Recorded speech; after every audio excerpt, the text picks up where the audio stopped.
The sunlight crept lazily through the lace curtains, catching on the dust motes that danced like tiny specters in the quiet room. At 92, felt the morning as something heavier than just the passage of hours. Her body protested with every stretch and turn, but her mind, sharp as ever, clung to memories that had been decades in the making. She sat up in her creaking bed, the quilt falling away to reveal thin, veined hands that had weathered a lifetime of both toil and tenderness. The air smelled faintly of old wood and lavender, a combination that reminded her of her childhood home and the small garden she once tended with her mother's guidance. His eyes fell on the small, cluttered dresser by the window. Its surface was a shrine to a life she had lived with intensity, if not always with recognition. Yellowed photographs leaned against one another, telling fragments of stories she had long kept to herself.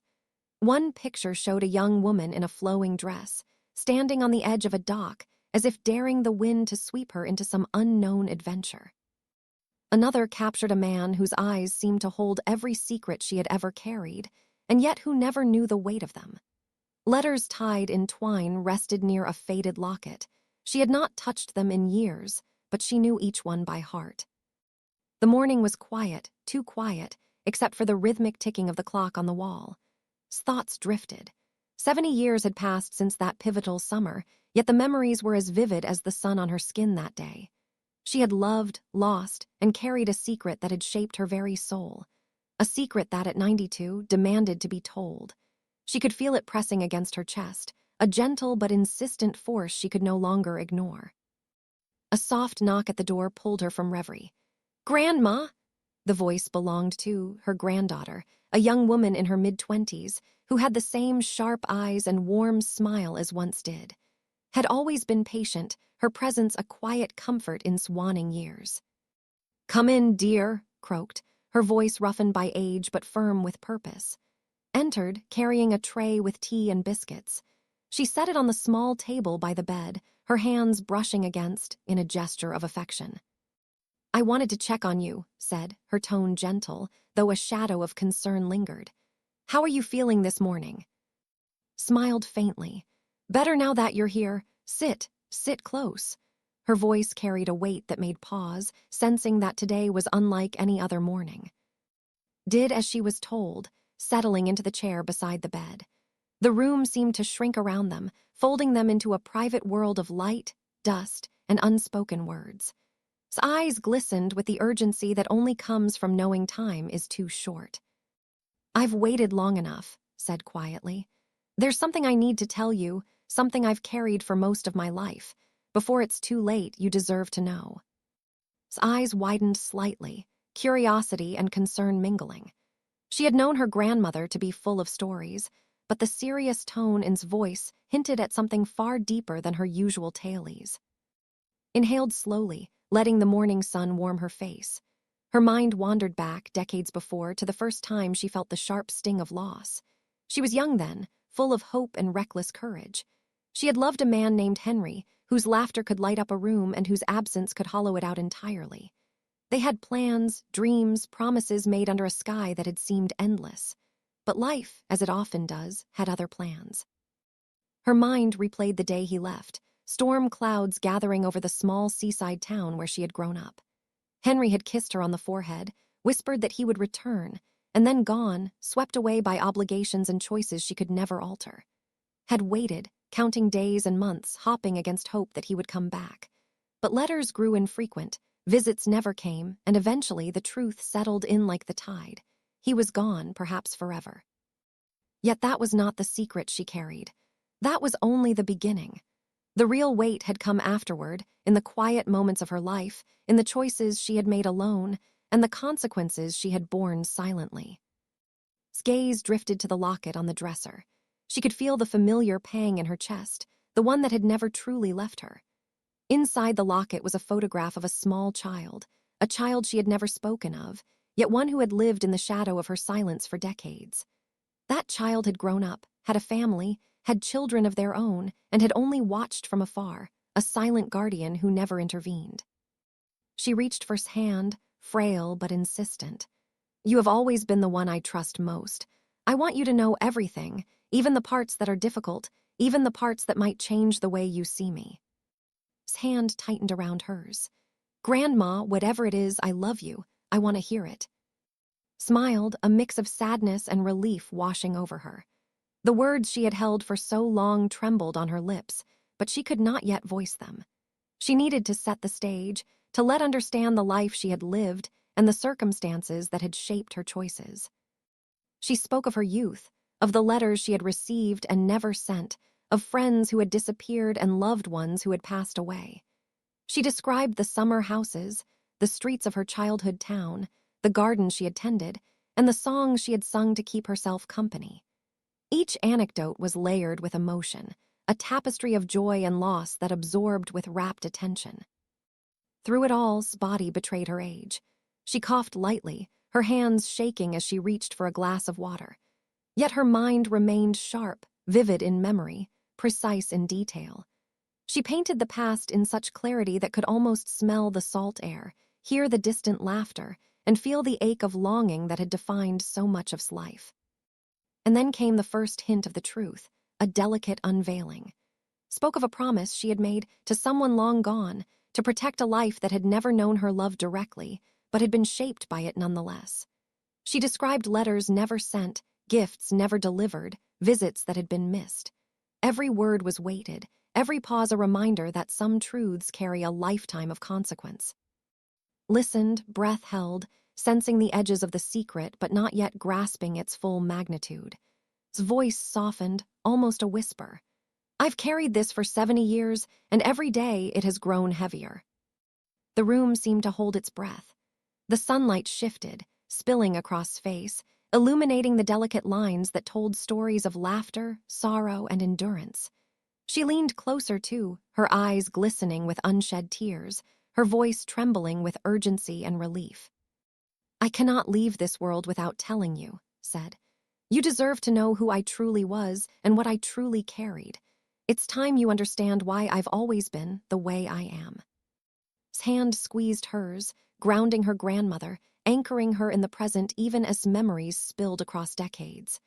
"Grandma, I'm ready. Tell me everything." Nodded, a small, almost imperceptible nod, and took a deep breath. Her mind wandered one last time to the summer of her youth, to Henry, to the choices she had made in silence, and to the life that had unfolded in the shadows. She felt the weight lift slightly, knowing that soon the truth would be free. For the first time in decades, the quiet house of memories seemed alive, not with ghosts of the past, but with the possibility of revelation, of understanding, of connection. And as the sun climbed higher, whispered to herself, "It is time," took a trembling breath, her hands still clasped around.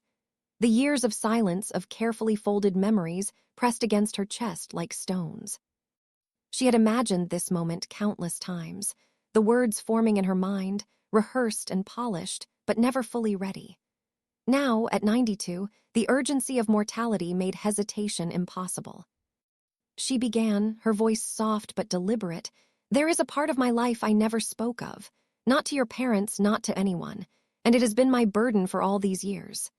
She paused, letting the words settle in the quiet room.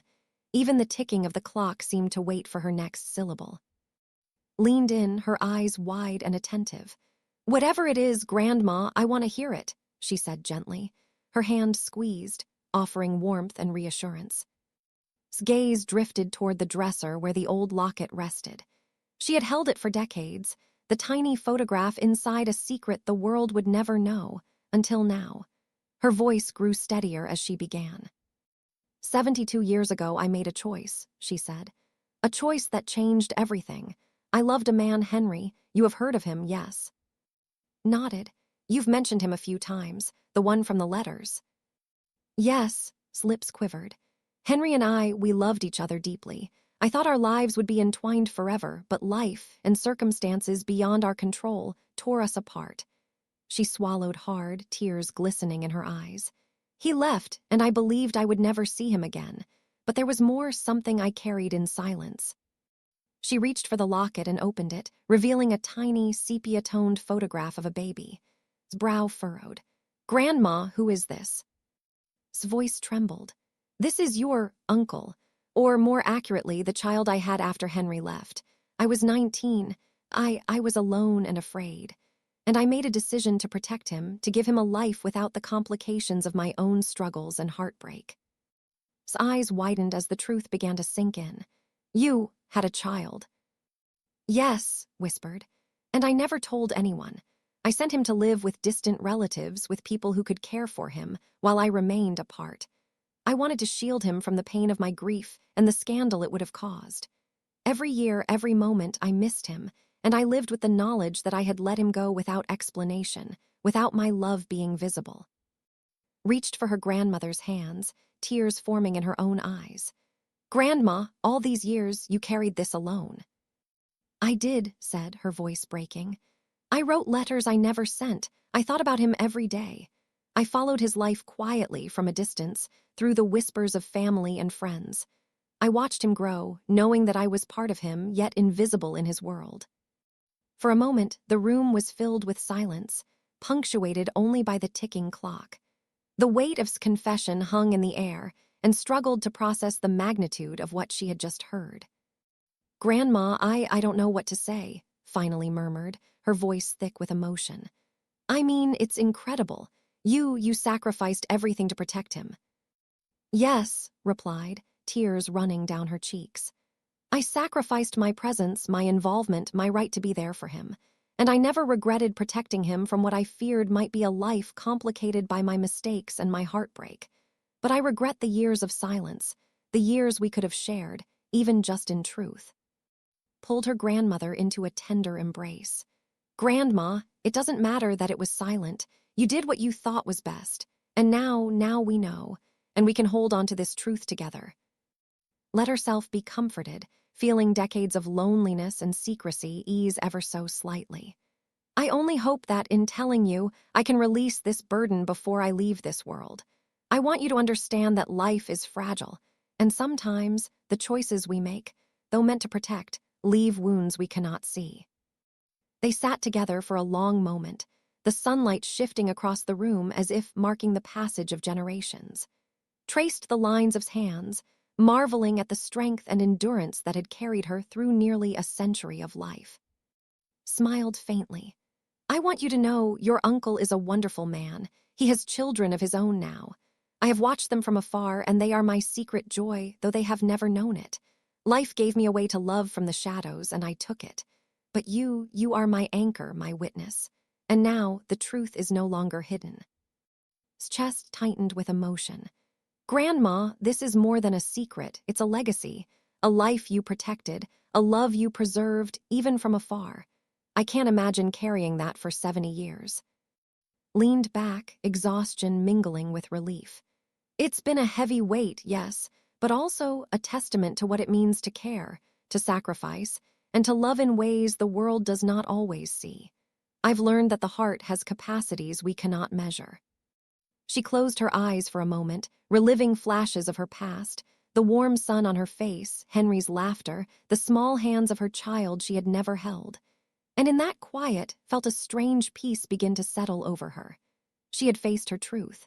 She had shared her burden. And the world, at least for her, was righted again. Squeezed her hand.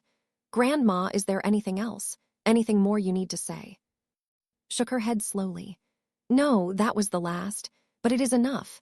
Enough for me to feel that my life, with all its mistakes, regrets, and hidden joys, has a shape, a purpose, a story worth telling. And now you carry a part of it too. For the first time in decades, allowed herself to imagine a future free from the weight of silence. She pictured the faces of her secret family, the lives she had touched from afar, and she felt a tender warmth she had thought long lost. The room was bathed in late morning sunlight, dust motes still dancing, but now it felt alive, vibrant, and forgiving. You know, whispered, her voice barely audible, life does not always give us the chance to make things right. But truth has a way of settling if we only allow it. And love finds a way even in absence. Rested her head against her grandmother's shoulder, tears streaming freely now. I understand, Grandma, and I will remember this. I will remember you, all of you, not just the years I've known, but the life you carried in silence. Closed her eyes, a faint smile gracing her lips. The tension that had defined her existence for 72 years began to dissolve, replaced by a serenity that had long eluded her. She felt the embrace of time, not as a prison, but as a witness to a life lived fully, with love and sacrifice intertwined. As the afternoon sun poured through the window, whispered softly, "Now that you know, I can finally rest," held her hand gently, understanding without words. Outside, the world continued its quiet rhythm, indifferent yet beautiful, but inside that room there was a moment of perfection, a passing of truth, a release of burden, a bridging of generations. The secret had been told, the story had been shared, and could feel the soft weight of life lift from her shoulders, leaving only the tenderness of memory and the peace of a lifetime of love. In the quiet house of memories, a 92-year-old woman had finally spoken. And in speaking, she had found what she had always sought, a bridge between the past and the present, a connection unbroken, and a heart finally at ease.